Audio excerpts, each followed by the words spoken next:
توحید میں انسان اگر جان جائے کہ توحید کیا چیز ہے تو کسی پیر اور نبی کو بھی نہیں کہے گا کہ میری مدد کرے. کیوں کہ مدد والا جب ساتھ ہے تو مانگنے کی ضرورت کیا ہے؟ راضی رہنے کی کوشش کرے گا. کیا کرے گا؟ کیا کرے گا؟ راضی رہنے. اس لیے قرآن میں یہ آیت ہے کیا ہے کہ وہ جو میرے دوست ہوتے ہیں وہ راضی رہتے ہیں. میں انہیں دوں بھی تو پھر بھی نہ بھی دوں پھر بھی. اصل توحید کا یہ معنی ہے کہ جب اللہ کو وحدہ لا شریک مانتا ہے قادر مانتا ہے تو راضی کیوں نہیں ہے؟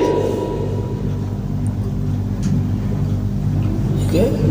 راضی ہونا ہی کلمے کی گواہی ہے. کلمہ قرآن توحید نماز زکوٰۃ سب دے کر بھی تو راضی نہیں ہے یعنی اللہ کی رضا پر کوئی چیز تیری کبھی نہیں. اور تو اگر تھوڑی سی بھی چیز اللہ کی راہ میں دیکھے تو راضی ہوتا ہے تو رتی برابر نیکی بھی تجھے جنت دے گی.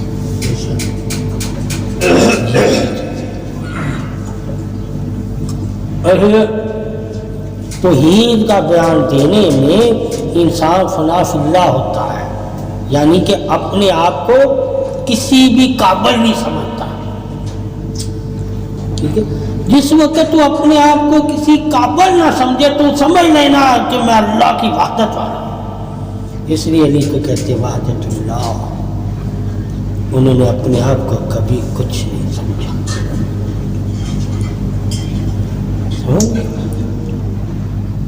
کہا خیبر کیسے اکھاڑا؟ کہا میں نے نہیں اکھاڑا. لوگ کہتے علی نے اکھاڑا. علی کہتا میں نے نہیں اکھاڑا. لوگوں کی بات سنیں یا علی کی سنیں؟ بتا. کہتا ہے ایمانی طاقت سے میں نے اکھاڑا ہے. میرے پاس جو جسم ہے اس میں طاقت نہیں ہے. جب پتہ چل گیا جسم اور ایمان کی زیادہ آپ نے تشریح کی ہے کیونکہ کہ لوگ مجھ پہ امید نہ رکھیں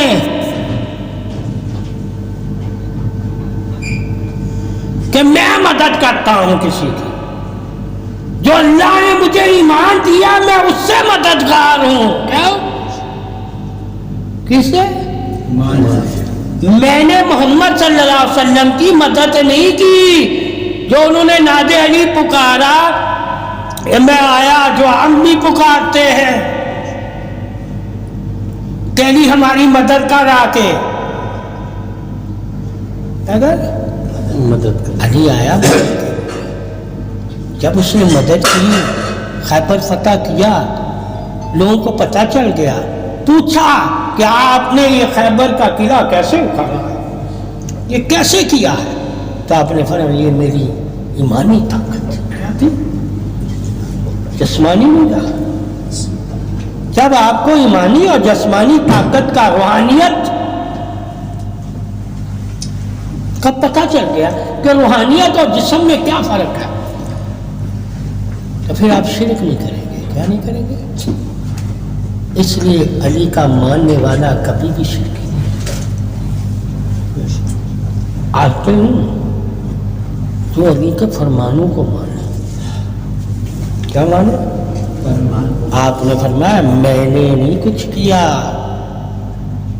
ٹھیک ہے. وہ یہودی تھے نا دونوں. آپ سوکھی روٹی کھا رہے تھے نا. آپ کو دیکھ کے انہوں نے کیا کہا یہ علی نہیں ہو سکتا. وہ تو پہلوان ہوگا کوئی کھاتا پیتا تو اس نے اکھاڑا ہوگا. تو وہ جسمانی طاقت کے حساب سے علی کو دیکھ رہے تھے. جسم کے حساب سے علی اتنا طاقت والا ہے ہی نہیں. جب واپس مڑے حضرت علی نے پوچھا کہا ہم جس لیے کہا دیکھو وہ میں ہی علی ہوں.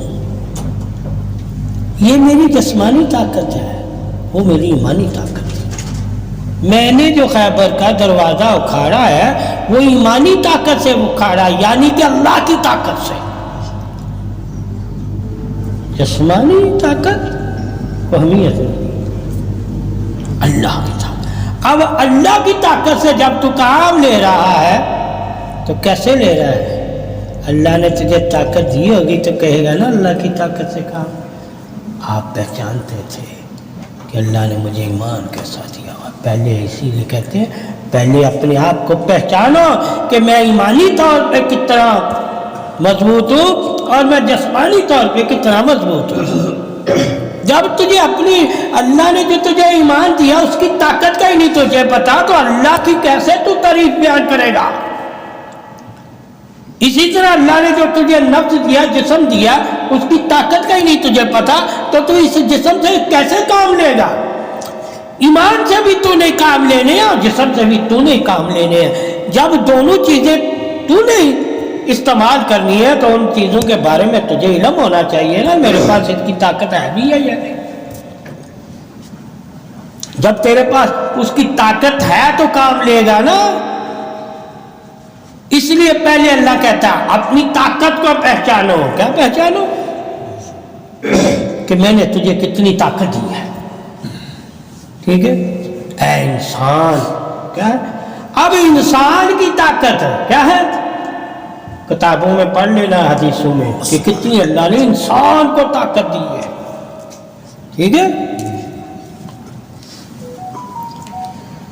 حدیث میں لکھا ہوا ہے کیا ہے کہ فرشتوں نے اللہ سے پوچھا.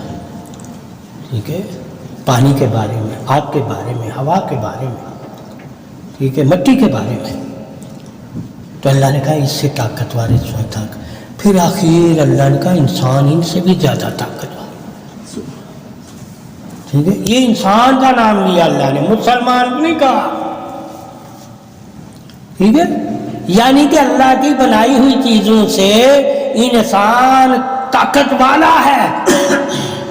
اور ایمان والا کون ہے؟ اللہ کی نوری بنائی ہوئی چیزوں سے ایمان والا طاقت والا ہے. جب وہ فرشتوں سے طاقتور ہے ایمان تو پھر ہمیں کسی کی مدد کی ضرورت پڑے گی. اگر ہم اپنی طاقت کو پہچان جائیں تو ہم فرشتوں سے بھی مدد نہیں مانگیں گے. ٹھیک ہے اس لیے مانگنا چھوڑ دیں گے. اللہ کے علاوہ کسی سے تو کبھی مانگیں گے ہمیں طاقتوں کا پتہ چل جائے گا. تو ہم اگر کمزور ہوں گے تو ہم کہیں گے ہمیں وہ طاقتیں چاہیے جس کی وجہ سے ہمیں کسی سے مانگنا نہ پڑے. کمزور کو مانگنا پڑ رہا ہے شرع اجازت دے دیتی ہے. ٹھیک ہے اس وجہ سے آئے لوگ. اور اللہ سے مانگنے کے لیے سب سے بڑی طاقت کیا؟ دعا. سب سے بڑی طاقت کیا؟ دعا. پھر وہ مومن اللہ سے دعائیں کرتا ہے اور یقین رکھتا ہے اللہ میرے مدد کرے گا. دعا کے لیے تو کوئی طاقت کی ضرورت نہیں ہے نا. ایسا اللہ نے ہم پہ احسان کیا ہوا کہ اگر تم کمزور ہو, بیمار ہو, لاغر ہو, غریب ہو, ٹھیک ہے قرضے کی حالت میں ہو, کسی بھی گناہ پر ہو, تو یہ سب سے آسان حال ہے کہ تم میرے آگے رویا کر, میں تجھے زندگی دے دوں گا. عزت والی کیا ہے؟ آج زندگی تو سب نفسوں کے پاس ہے مگر عزت والی زندگی کیا ہے؟ وہ اللہ دیتا ہے. کیا دیتا ہے؟ جب اس کے آگے دعا کرتے ہیں پھر اللہ کہتے ہیں میں ثواب پیدا کرتا ہوں ان دعاؤں کے ذریعے. جب میں قبول کر لیتا ہوں دعائیں تمہاری اور جن کی دعائیں قبول کر لیتا ہوں پھر میں ان دعاؤں کو ثواب بنا دیتا ہوں, ذریعہ بنا دیتا ہوں آسانی کا. تو وہ جن کی دعائیں قبول ہوتی ہیں ان کے لیے اللہ ذریعہ بنا دیتا ہے. ٹھیک ہے تو ان ذریعوں سے وہ کیا کہتے ہیں زندگی کو حاصل کر لیتے ہیں, یعنی کہ کامرانی کو, کامیابی کو. تو دعا انسان کی زندگی کو کامرانی اور کامیابی تک لے جاتی ہے, ورنہ زندگی تو سب کی ہے. وہ کون سی کامیابی کہا؟ جو آخرت والی ہے. ٹھیک ہے تو ایمان والے تو اللہ سے دعا کرے گا نا, اور ایمان والے ہی تو آخرت میں نافع والے ہوں گے. یہ اصل چیزیں ہوتی ہیں. اس لیے حضرت علی کرم اللہ وجہ الکریم نے اس دور میں کہا یہ میری جسمانی طاقت اور ہے، میری ایمانی طاقت اور ہے۔ کیوں کہا؟ تاکہ آنے والے دور میں لوگ یہ نہ کہیں جسم میں ایمانی طاقت ہوتی ہے تو اس سے جسم پھول جاتا ہے، کہا نہیں، ایمانی طاقت نظر نہیں آتی، جسمانی طاقت نظر آ جاتی ہے، ایمانی نہیں آتی۔ کیوں؟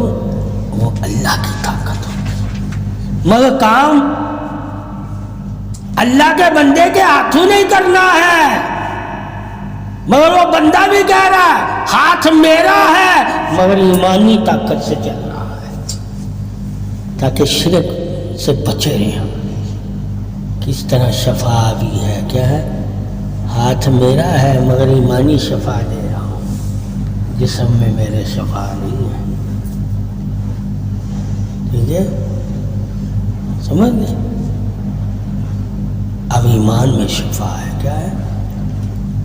جب ہمیں پتہ چلے گا کہ اس جسم میں شفا نہیں ہے، ایمان میں شفا ہے، جتنا ایمان ہمارا مضبوط ہوگا اتنا ہی ہم دوسروں کے لیے نفع شفا بن جائیں گے۔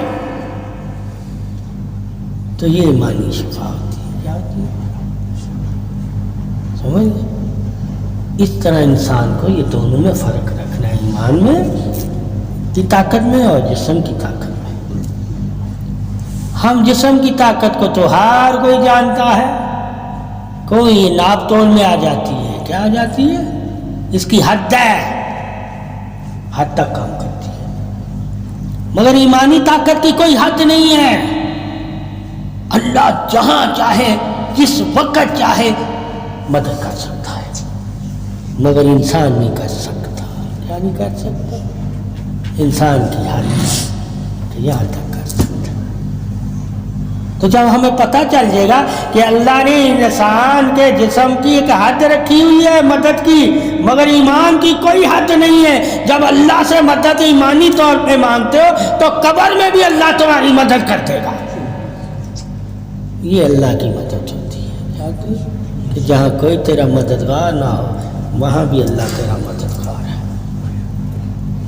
یہ ہمیں دین نے سکھایا تھا، کیا؟ اور دین والوں نے، کہ جب فرق کرنا جان جاؤ گے تو تم گمراہ نہیں ہوگے، اگلے کو بتا سکو گے جس کے جسم ایسا اور جسم میں ایمانی طاقت ہوگی وہ ولی ہوگا تو کیسا ولی ہوگا؟